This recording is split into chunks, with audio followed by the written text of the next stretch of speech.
In the headlines, PDP blames enemies of democracy for attacks on rallies and INEC facilities, urge President Buhari to intervene. Supreme Court affirms Umahi as APC senatorial candidate for Ebonyi South. Trust TV wins Wole Soyinka Investigative Reporting Award. And lastly, US announces sanctions against Guinea's former leader, Alpha Condé. Hello and welcome to Trust TV News Updates. I am Martia Umar.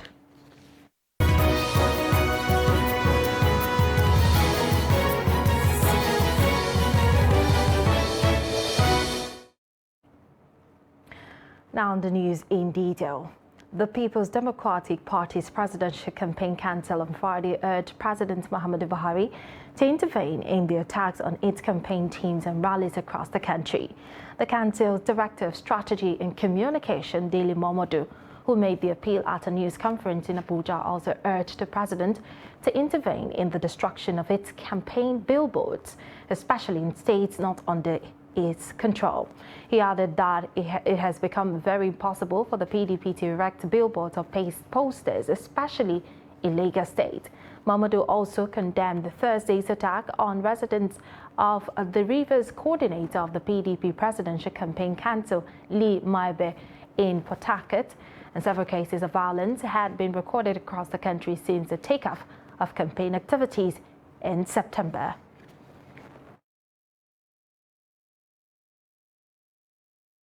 PC states, controlled states, it's been virtually impossible for us to erect our billboards, to paste our posters, to use government-controlled radio stations, especially in Lagos. We wish to appeal through you to the federal government, since they control the APC, that this is not what democracy is all about. I was one of those who fought and suffered for this democracy. We never envisaged that in the civilian regime, we are going to have this kind of harassment, whereby we cannot practice democracy as it should be done. In 2014, 2015, I was one of those who supported Buhari, and there was never a time that PDP disturbed us, because if they disturbed us, maybe there would have been no Buhari. So we are hoping that Mr. President would help us speak to the security agencies to protect the lives of our people, to protect our properties wherever they are on the soil of Nigeria, because we are all Nigerians.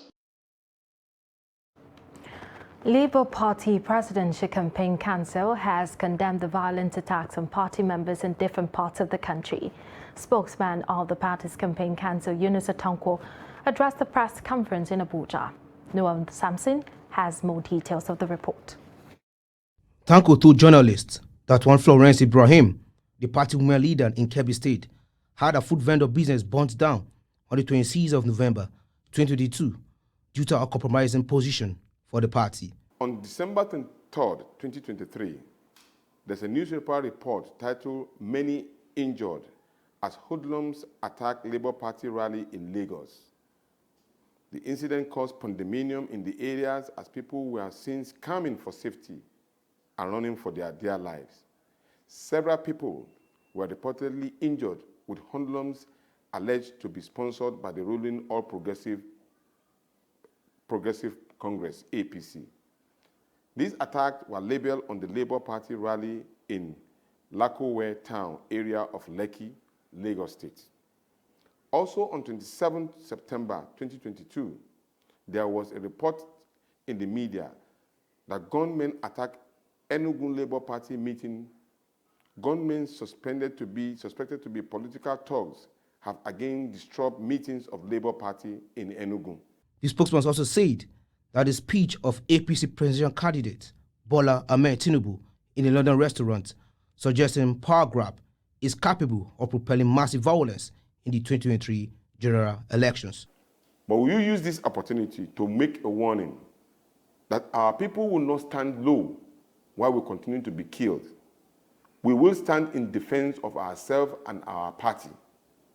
But that, of course, we will do within the provision of law and order.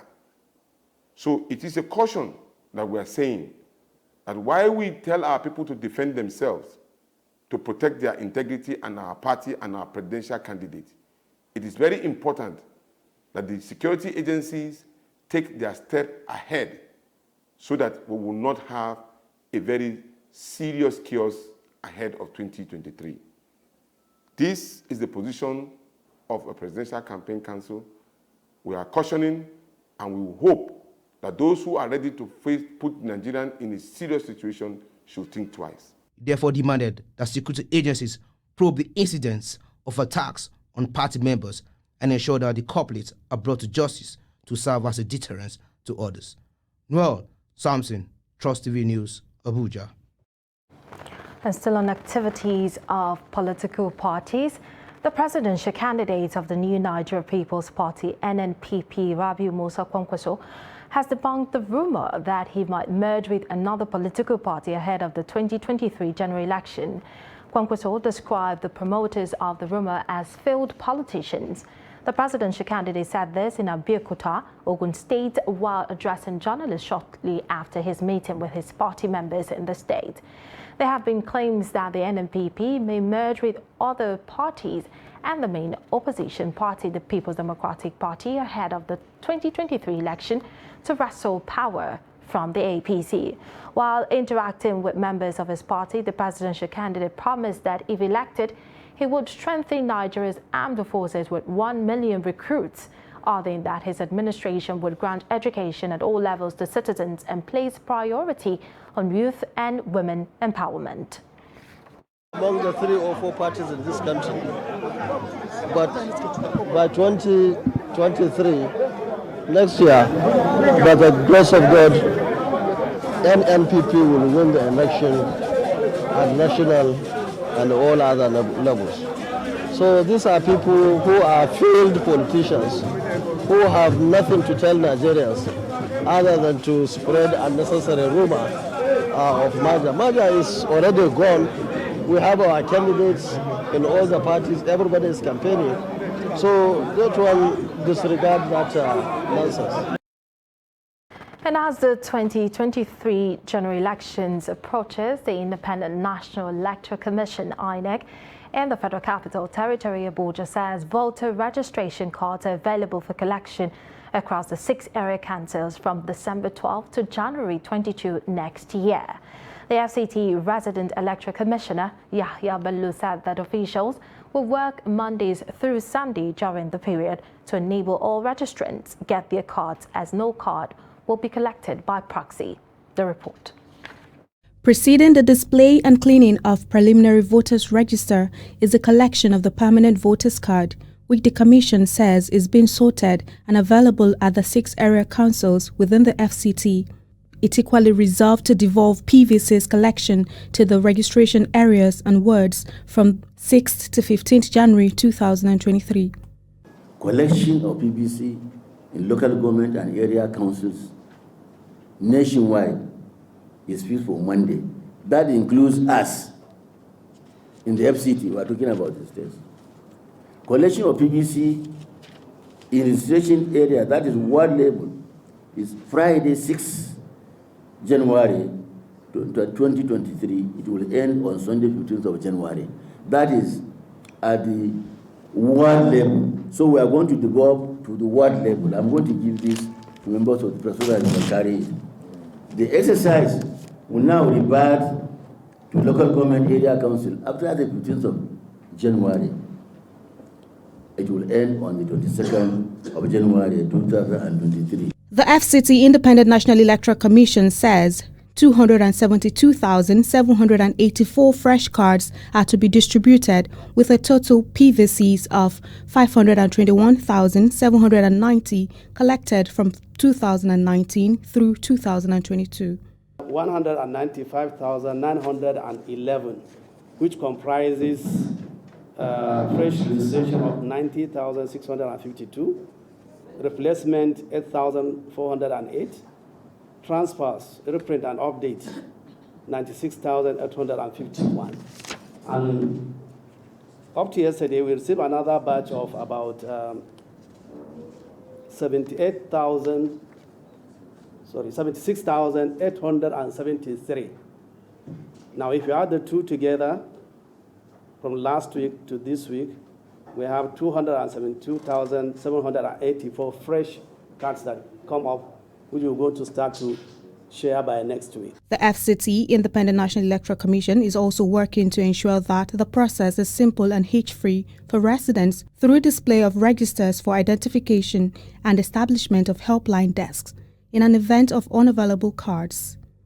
Aisha Salihu, Trust TV News, Abuja. The Supreme Court on Friday affirmed Ebonyi State Governor David Umahi as the authentic candidate of the All Progressives Congress APC for the Ebonyi South Senatorial District election. In a unanimous decision, a 5-man panel led by Justice Kudirat Ekekere-Ekun dismissed an appeal filed by an aggrieved aspirant for the senatorial seat, Princess Anne Agom-Eze. The panel held that the appeal lacked merit and ought to be dismissed. Agom-Eze had approached the court to set aside the concurrent judgments of both the Federal Court and the Court of Appeal in Abuja, which upheld the outcome of the primary election that produced Governor Umahi. Agom-Eze had emerged second in the initial senatorial primary held on May 28, which was won by Austin Umahi, the younger brother of Governor Umahi, who later voluntarily relinquished the ticket to the governor after he failed to clinch the APC presidential ticket. Trust TV's Abdulaziz has won the television category of the 17th Wole Soyinka Award for investigative reporting. His documentary Banditry, The Inside Story, beat 20 other finalists to emerge a winner. Another Trust TV's documentary on maternal race in Nigeria, anchored by Zainab Bala, comes third with commendation from the organizers. Here's the report. Abdulaziz is a multiple award-winning journalist who won the Wole Soyinka Award for Investigative Journalist of the Year, as well as Investigative Reporter of the Year Online Award in 2018 for exposing the National Youth Service Corps Scheme Exemption Certificate forgery of Kemi Adeosun, former Minister of Finance. His documentary highlights the devastating impact of the ravaging banditry on the people in rural areas and how authorities fail to address the security challenges in the country. Over 200 nominations were received for the award, and 20 made the final list, with 2 documentaries from Trust TV making the first and third positions. It's really exciting. It's really exciting and very rewarding, especially because of the labor, the effort, and the risks one has taken to undergo to do this story. And I feel really happy. And I think this is a wake-up call, not only to me, but also to all my colleagues. And I think it's a big congratulations to all my, all the people who also helped or supported this story, CDD, Trust TV, and all that. In other categories, Juliana Francis of the New Telegraph won the print category, Babatunde Okunla won the radio category, Deji Lambo from the Punch newspaper won the photo category, and Victor Ashowata from the Wheel newspaper won the editorial cartoonist category. Taiwo Hassan of Premium Times won the online category, as well as overall winner of the Wole Soyinka Investigative Reporter of the Year. Zainab Bala and Hassan expressed satisfaction about their winning entries. Well, I'm super excited. I'm super excited right now because it's really an honor to actually be commended for my work, because I know what I went through to actually do that piece. And so this awards like this are very important because it tells you as a journalist that what you're doing is important, and it also helps journalists to get to do more for their communities. It's a testimony to highest level of professionalism, highest level of journalistic excellence. So you have to be highly professional, highly ethical, truth, all these journalistic ethics have to be your guiding principles. The Executive Director, Wole Soyinka Center of Investigative Journalism, Motunrayo Alaka encouraged media houses to have a dedicated desk for investigation while tasking the government to take action on the wrongdoings exposed by journalists. We know that the impact also is that the stories that were covered will be revisited, and sometimes more action is taken by the authorities on, perpetrators of crime or correcting our system. The journalists who made the list for the awards have, in the course of their duties, shown uncommon innovation and profundity, ethical journalistic courage, as we saw this evening from Anas, individual creativity, and public benefit in their reports on clandestine activities, public and corporate corruption, human rights violation, and or failure of regulatory agencies. Trust TV has since its debut on the Nigerian broadcasting scene in 2021 been producing series of documentaries about contemporary national issues. You're still watching Trust TV News updates. Coming up shortly. Price of Irish potatoes beyond reach of some Jos residents. Details of this report and more after the break. Stay with us.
Trust TV, documenting the Nigerian story.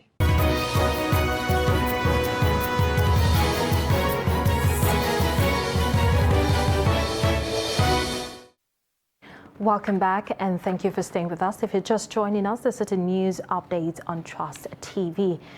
Let's take a little recap of our top stories.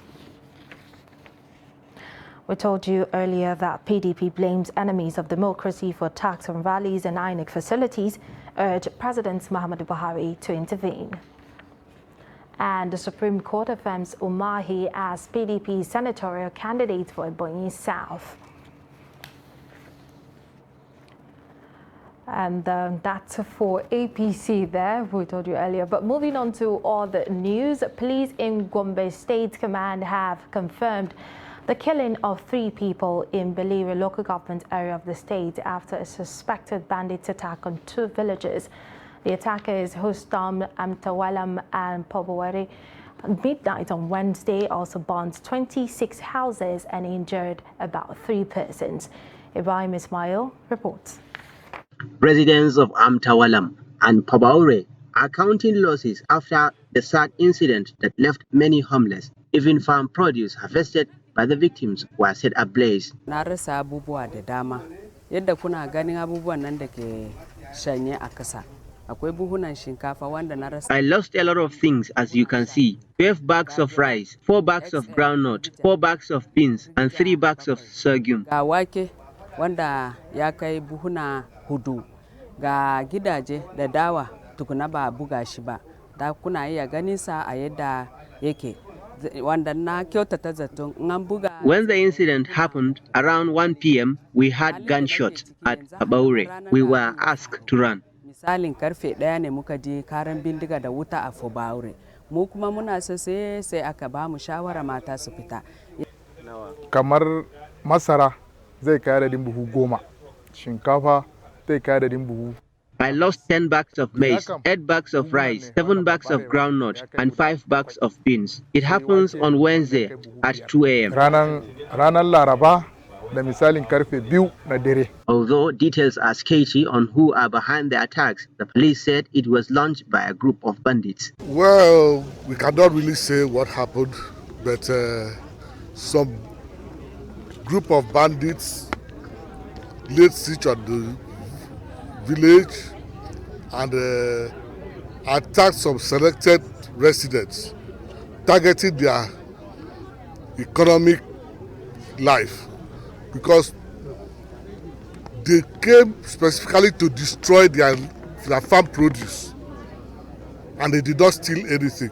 Gombe State government has sympathized with the victims, vowing to take decisive action against any further breakdown of law and order.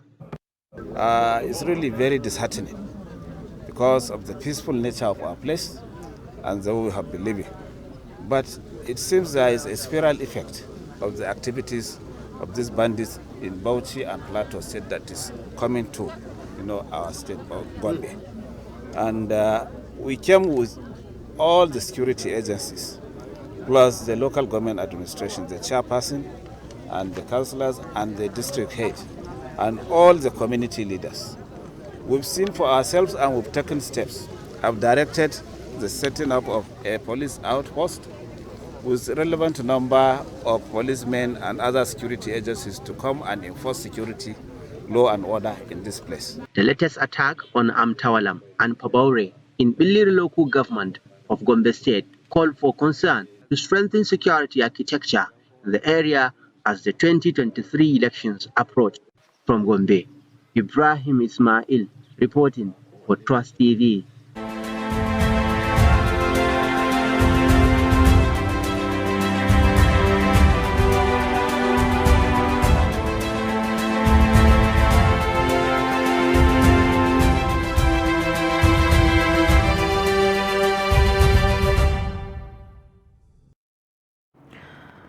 Residents of Jos, Plateau State's capital, say the current economic reality in the country is taking a toll on them, forcing a change of eating pattern. The residents also say they are worried that prices of commodities keep rising and noting that if the situation continues, people will find it difficult to survive. Adu Musa completes the report. The rise in the prices of the commodities is not only affecting the consumers, but the sellers of the goods and service providers in Jos. The residents say the high cost of living occasioned by inflation is making life difficult. Hajia Sabua, a seller of Irish potato in Jos, said this year the potato is costly and scarce. She said only few people who are buoyant can afford to buy Irish potato in the market, as a bag is sold at 50,000 naira, attributing the low patronage to the high cost of the product in the market. You see, this year there was low yield in the potato cultivation. As a result of that, the potato was not much this year. This has also contributed to the high cost. It is not everyone that can afford, and such. Only few people come for the potato, and it affected the house and our income. Some residents express how the cost of living affect their pattern of eating habit. Honestly, it is not easy for me to buy Irish potato because it is too expensive. This is something that was recently sold between 20,000 naira to 25,000 naira, but it is now sold between the rate of 45 to 50,000 naira. I can't buy Irish potato for now. We are looking for cheaper food like sweet potato, which is sold at 6,000 naira per bag to sustain our lives. We are not after delicious food now. I came to inquire for the price of a bag of the potato, but what they told me is different from what I am expecting.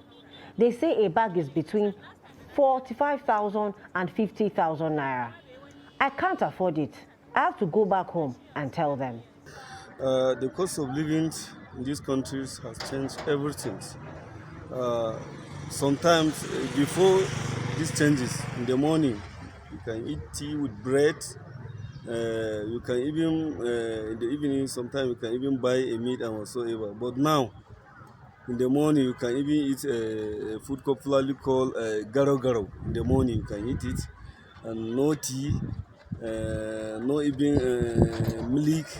So sometimes you can even use Lipton As the prices of goods and services continue to affect the eating habit of hundreds, many are calling on the government at all levels to re-strategize economic policy that will help to cushion the effect of rising inflation in the country.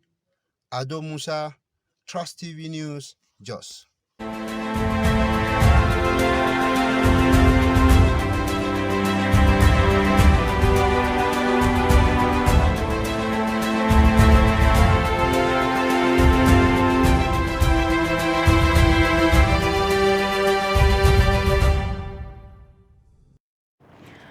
And away from Nigeria, United States authorities on Friday announced that they're imposing sanctions against Guinean former leader Alpha Condé. The sanctions are related to violence against opponents before his ouster in a coup in 2021.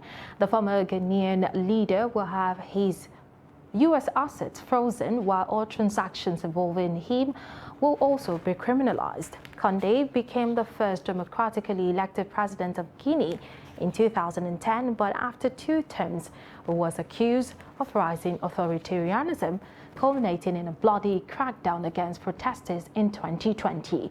According to the U.S. Treasury Department, Alpha Condé, who is now 84 years old, was engaged in serious human rights abuse.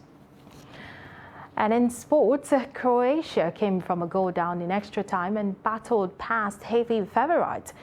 Brazil 4-2 on penalties on Friday to reach the World Cup semi-finals for the second consecutive time. This followed a 1-1 draw that lasted over 120 minutes, resulting in one of the biggest upsets in the tournament history's knockout phase.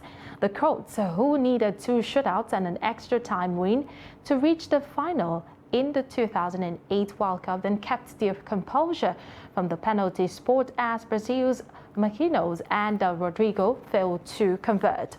Meanwhile, Argentina beat the Netherlands 4-3 on penalties in a dramatic testy match at Lusail's iconic stadium to set up a semi-final against Croatia, following their World Cup quarterfinals finished at a 2-2 after extra time.